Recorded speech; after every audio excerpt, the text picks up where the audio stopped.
Yo, what's up, what's good mga kapatid? Itong video na to ay para sa mga vloggers dyan na gusto matuto mag-edit ng video na kahit walang PC.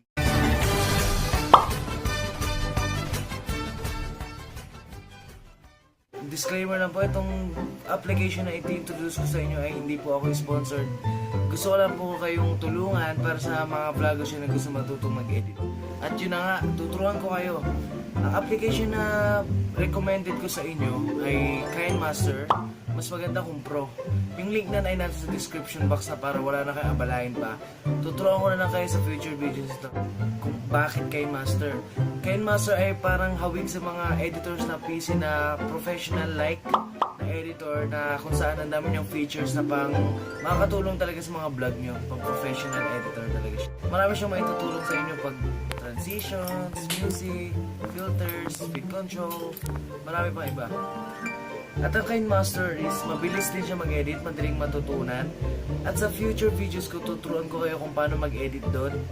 Tuturuan ko kayo kung paano mag-cinematic, paano mag-black and paano mag-cloning ng ginagawa ko kanina, paano mag-cinematic shots, parang sa mga vloggers na nagmo-montage kung gusto niyo matutunan ng ganun. Pero, no computer. So ngayon, panoorin nyo lang itong gagawin ko at sundan nyo para makakuha kayo ng idea.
I'm on my own, broken alone. I feel the rain crashing down all around this empty town.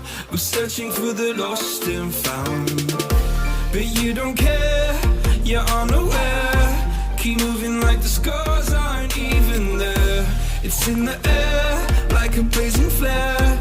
Don't stare 'cause the flames will burn us. I thought you were the one for me.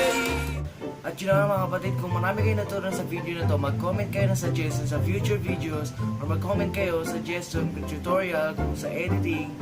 Dahil feel free na magtanong kayo sa akin sa mga transitions, mga tutorials, sa editing. At mag-suggest kayo ng future videos na gagawin ko sa channel ito. At sa aming dalawang magkapatid. 2, 1.